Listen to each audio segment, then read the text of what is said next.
This is Charlie Flowe, World Sports Show. I am joined by Sky Blue FC assistant coach Christy Holly. I want to thank you for joining me tonight. No problem at all. Now, you joined the team last year being a reserve coach. This will be your first year working with the first team as assistant. What are some of the things we expect to see from this team this year? I think this year has the potential to be very exciting for Sky Blue. We finished off the season on a very positive note last year. I believe it was 6 or 7 games in a row that they won and just fell short of the playoffs. So this year they've had an introduction of a few more very technical players. Sarah Killian is another player that's just joined, and Sean Gordon, who will play on the left. And I think this year could be very exciting going forward with a lot of stability at the back, and hopefully they can really put a good showing within the NWSL. Yeah, you guys were clicking on all cylinders at the end with a massive win streak, and you brought in a dame from Denmark, and she came in and played about 6 games and scored 7 goals and 3 assists. Is it Yeah. how as a coach do you keep that that clicking when you have such a long 6 months off, but you want to pick up right where you left off? How do you motivate the players like that?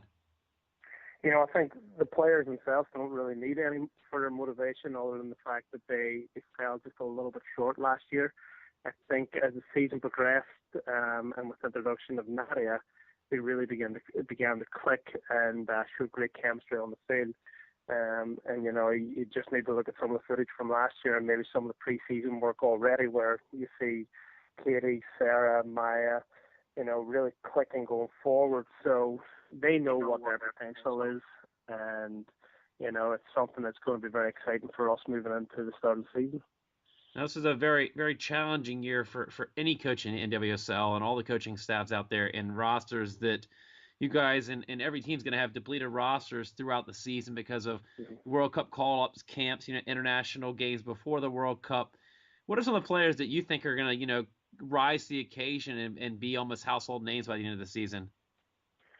I think we're very fortunate, Schedule, that we have some exceptionally talented players who will not be going to the World Cup this year. I've already mentioned Nadia, who I think will step up. Katie Frills, who's got one of the most technical players you'll see within the league. Her reputation speaks for itself. If you look at the back, you've got Lindsay Cutchell and Kristen Krupke, who are already showing a great chemistry together, and that's a great foundation. Brittany Cameron at the back, who's one of the most experienced keepers within the league. So there's a lot of very talented players who will not be attending the World Cup, and it's something that they really will put their best foot forward, and it'll give us the opportunity to have a really successful season in the build up to the return of the World Cup players like Christy and Kelly and our Australians, Caitlin and Sam. And going into this season too, I mean, there must be a lot of that excitement too that there are those players with not a lot of experience, but this is an opportunity for them too to kind of compete for a job while the big players are off, Mhm. playing the World Cup. That some players that might not get their minutes, I mean, that must be Mhm. a motivation too within your camp that you have a lot of players that are going to see a lot of minutes this year. Absolutely. You've got some of the younger players who are trying to really build their own reputation within the league and trying to establish themselves. I mentioned Kristen Grubka, who's just come up from Florida State. With Christy being away, it's a great opportunity for her really to showcase herself. You've got and she's partnered up very well with Lindsay Cottrell so far. We have Nikki Staten, who's a younger player as well, trying to establish herself within the league. And it really is a great opportunity for them to showcase what they have and what they can offer to the team, while we look forward to seeing the rest of the international players return. And it presents us with plenty of opportunities and plenty of options in numerous different positions. Now looking back this to earlier this week, you and I had went to the game against UNC women that kind of almost got canceled, but about 6 7 hours of constant shoveling snow to make that work. Had you ever been involved in something like that with a field not being that ready to play and just having to just shovel snow for 6 hours? Yeah, I mean, I think from my own personal perspective, I think we saw more snow on that field than Ireland's seen in its entire history. So that was definitely a bit of an eye opener. I'm more used to the wind and the rain, but it was great to see. There was staff there was players there from very early in the morning, and then as day went on, there's people like yourself coming in who were helping out, and it was great to see the fans there chipping in. It really says a lot about the club and a lot about New Jersey. Yeah, it's definitely a team building thing that everybody was on the same page, and that's what Tony was saying earlier. The general manager Tony Novo was saying that the Mercer athletic staff was telling them this game isn't going to happen, and then Tony was explaining you don't understand soccer people, and I think we're our own breed. When we have a game scheduled and we want to play a game, we'll go at all lengths and costs and efforts to make that game happen, and then especially from you guys from that point of view, how important these preseason games are. Absolutely, just to go back to what you're saying, it's when everybody chipped in, everybody had that mindset that they were just going to make this game happen. As soon as I got there, I think it was maybe 11 o'clock. I have to admit that I had very little faith that the game would go ahead as we tried to shovel the snow off. But from our own perspective, it was vitally important. I know Jim himself was on the field from 11 o'clock onwards, and he did as much work as anybody else to make sure that the game went ahead because of its importance. It's a great opportunity to play against a team of their level of play who, present us with different difficulties, such as their high pressing and their, high level of fitness in such an early preseason game. So it's to our benefit and hopefully to UNC's benefit to make that game go ahead. And there's a lot of lessons that are taken from within that game that we will implement it within, upcoming games. Yeah, we got one more. You got two more preseason games. You got a game against Penn State Wednesday night, and what are you guys looking to get out of these games? A lot of it is just going over tactics or just player evaluation. It's a little bit of both. It's deciding on what is the best system of play for the team and what's the best formation within the team. And also, just giving the players a chance to learn a little bit about themselves. I think we've been very fortunate this year in the fact that we've got some extremely technical players who are already clicking so well. You've got to mention previously we got Katie Frizz and Sarah Killian, and you throw Nadia and Nadine into that mix. It's a lot of fun to watch those players click, and these games give them a little opportunity to really build that chemistry, and it helps us put the right foot forward as we move into the season. And we learn a little bit more about each and every piece within the jigsaw.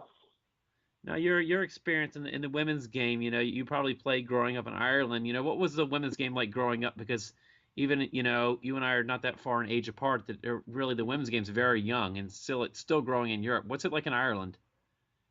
Yeah, I mean Ireland's definitely a little bit behind America in terms of its structure and the opportunities that are presented to some of the players.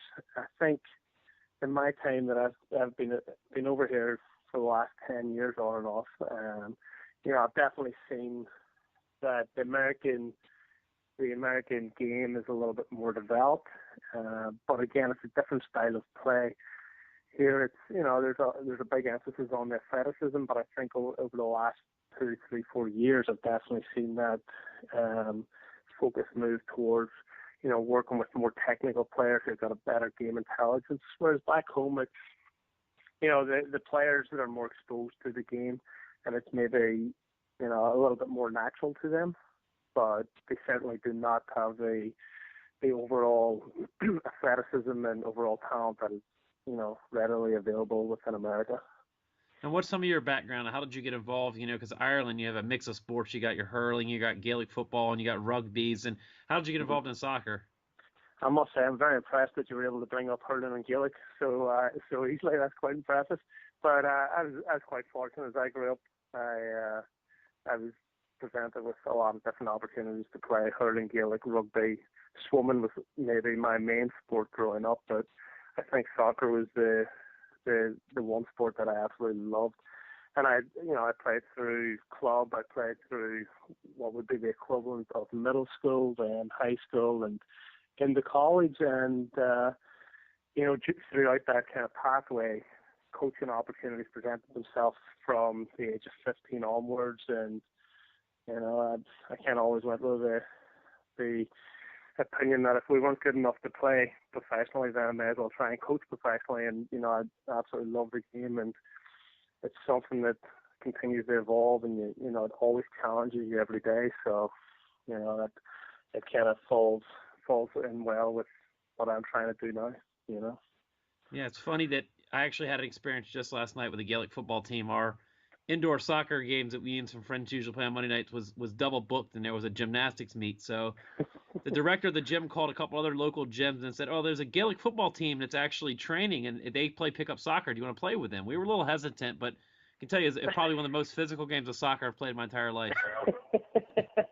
Well, it's definitely a phenomenal sport, and I was brought up in a family which has it's got very deep roots within Gaelic and hurling, and brothers and cousins, and I say myself, I was very fortunate to play as well, but certainly not to the level the rest of them play. So I do get a few cheap shots off them every once in a while for sticking with soccer, but it's definitely a sport that helps give you a little bit more of a rounded opinion on the approach to soccer. Yeah, definitely. Well, I want to wish you guys the best luck this season. Looking forward to calling your games and hoping, Sky Blue can make that run and get into the playoffs this year. But, thank you for your time and appreciate everything you do, and good luck on the season. Absolutely, Charlie. Thank you very much. And, we look forward to seeing you at the games. Yeah, we hope we don't have to bring shovels for every game now. But I'm going to keep them in the car now for just in case. I think we'll be moving from shovels to sunblock very quickly. Yeah, I hope so. Thanks a lot. Appreciate your time. Cheers, Charlie. Take care now. Thanks. Bye.